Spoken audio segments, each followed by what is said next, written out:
লখিমপুৰ উত্তৰ অসমৰ এখন উল্লেখযোগ্য জিলা হৈছে লখিমপুৰ জিলা। বিভিন্ন কলা, কৃষ্টি, সংস্কৃতি, জাতি, বৰ্ণ, ভাষাৰে সন্মিলিত হৈ থকা এই লখিমপুৰ জিলাৰ বিষয়ে আজি কথা পাতিম আমাৰ এই ভিডিঅ'ত। তো ব'লা বন্ধুসকল, আৰম্ভ কৰোঁ আজিৰ ভিডিঅ'।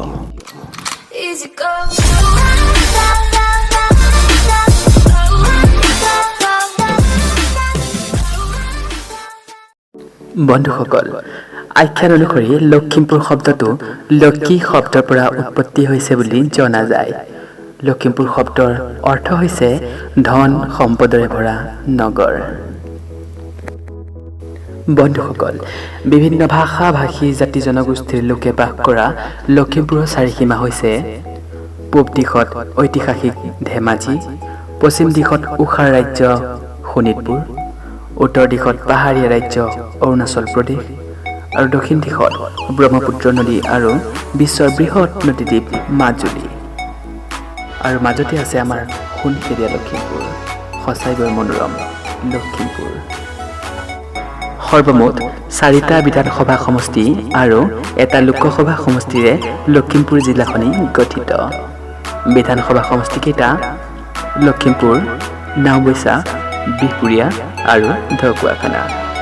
ঠিক তেনেদৰেই লোকসভা সমষ্টিটি হৈছে লখিমপুৰ লোকসভা সমষ্টি।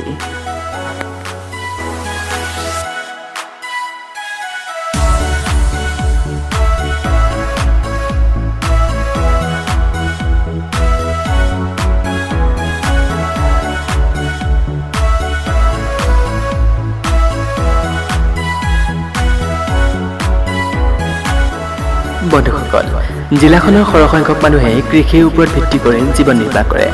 ধান খেতি, সৰিয়হৰ খেতি, মাটিমাহৰ খেতি, চাহ খেতি আদি এই জিলাখনৰ উল্লেখযোগ্য কৃষিকাৰ্য। বন্ধুসকল, আমি সকলোৱে জানো যে অসমৰ পৰা 50% চাহ সমগ্ৰ ভাৰতবৰ্ষৰ ভিতৰত উৎপন্ন হয়। সেই ক্ষেত্ৰত লখিমপুৰ জিলায়ো যথেষ্ট বৰঙণি আগবঢ়াইছে। 15 নম্বৰ ৰাষ্ট্ৰীয় ঘাইপথৰ কাষত থকা হাৰমতি চাহ বাগিচা অসমৰ এখন বৃহৎ চাহ বাগিচাৰ ভিতৰত অন্যতম চাহ বাগিচা। এই চাহ বাগিচাখন দিকং নদীৰ পাৰত অৱস্থিত আৰু উল্লেখযোগ্য যে চাহ বাগিচাখন 1878 চনতেই স্থাপিত হৈছিল। ইয়াৰ উপৰি আনন্দ চাহ বাগান, চীনাতলীয়া চাহ বাগান, চিলনীবাৰী চাহ বাগান, দলহাট চাহ বাগান আদি বিভিন্ন সৰু বৰ চাহ বাগান জিলাখনত পোৱা যায়। লগতে মুগা উৎপাদনৰ ক্ষেত্ৰতো জিলাখন পিছ পৰি থকা নাই।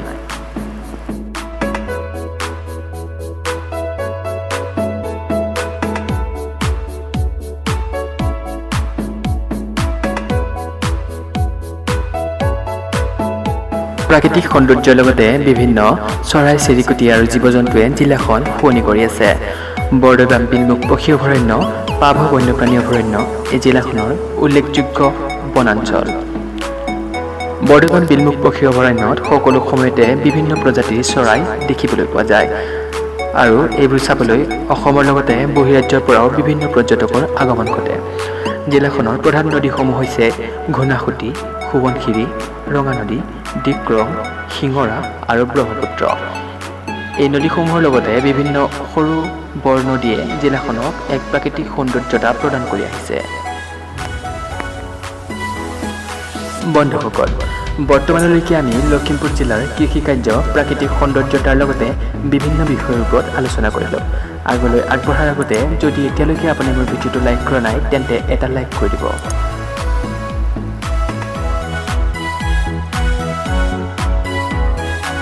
যাতায়াতৰ ক্ষেত্ৰতো জিলাখন যথেষ্ট আগবঢ়া।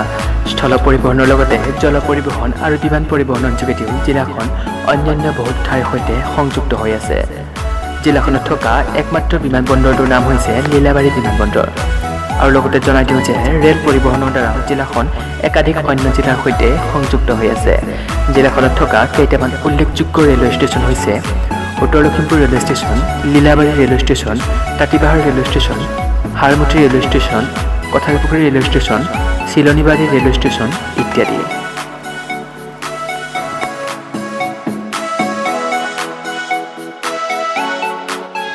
সকলো ক্ষেত্ৰৰ দৰে শিক্ষাৰ ক্ষেত্ৰতো জিলাখনে যথেষ্ট উন্নতি সাধন কৰিবলৈ সক্ষম হৈছে। সমগ্ৰ জিলাখনত সৰু বৰ বহুতো চৰকাৰী বেচৰকাৰী বিদ্যালয় আৰু মহাবিদ্যালয় পোৱা যায়। জিলাখনত থকা কেইখনমান গুৰুত্বপূৰ্ণ মহাবিদ্যালয় হৈছে উত্তৰ লখিমপুৰ মহাবিদ্যালয়, লখিমপুৰ বালিকা মহাবিদ্যালয়, ঢকুৱাখানা মহাবিদ্যালয়, বিপুৰীয়া মহাবিদ্যালয় আদি আৰু জিলাখনৰ আগশাৰীৰ শিক্ষা প্ৰতিষ্ঠানসমূহৰ ভিতৰত নাৰায়ণপুৰত থকা মাধৱদেৱ বিশ্ববিদ্যালয় আদি উল্লেখযোগ্য। লগতে জিলাখনত এখন পশু চিকিৎসা মহাবিদ্যালয় অৱস্থিত। বন্ধুসকল, লখিমপুৰ জিলাৰ গুৰুত্বপূৰ্ণ ঠাইসমূহৰ ভিতৰত ধলপুৰ, নাৰায়ণপুৰ, জৰাবাৰী, বিপুৰীয়া, হাৰমতি, লালুক আৰু দলহাট আদি উল্লেখযোগ্য। বন্ধুসকলৰ জ্ঞাতাৰ্থে জনাই দিওঁ যে নাৰায়ণপুৰ হৈছে অসমৰ বিভিন্ন ঐতিহ্যপূৰ্ণ ঠাইসমূহৰ ভিতৰত এক অন্যতম ঠাই। নাৰায়ণপুৰক বৰনাৰায়ণপুৰ হিচাপেও জনা যায়। ৰাজা ৰামমোহন ৰায়ে তেওঁৰ গ্ৰন্থ দ্য বেকগ্ৰাউণ্ড অফ আছামিজ কালচাৰত নাৰায়ণপুৰৰ কলিতা ৰজা সত্যনাৰায়ণৰ অস্থায়ী ৰাজধানী বুলি উল্লেখ কৰিছে। আন কিছুমানৰ মতে এই ঠাইত ৰজা নৰনাৰায়ণৰ সেনা ছাউনি আছিল বুলি জনা যায়। সেইবাবে এই ঠাইখিনিৰ নাম নাৰায়ণপুৰ হ'ল বুলি উল্লেখ কৰা হয়।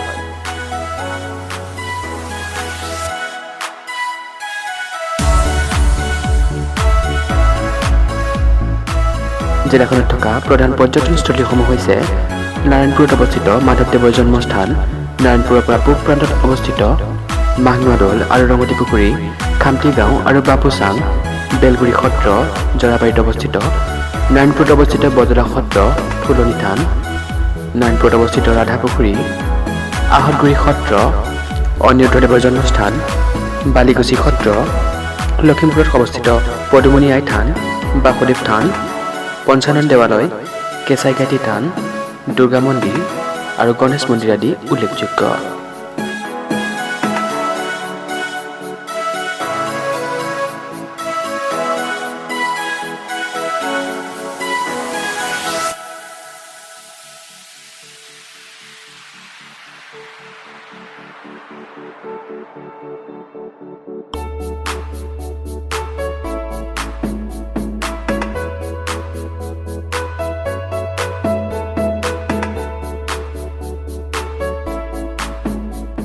বিভিন্ন জাতি, ধৰ্ম, ভাষা-ভাষী লোক বাস কৰাৰ পাছতো এই জিলাখনত এক সুন্দৰ আৰু শান্ত পৰিৱেশ বিৰাজমান কৰে।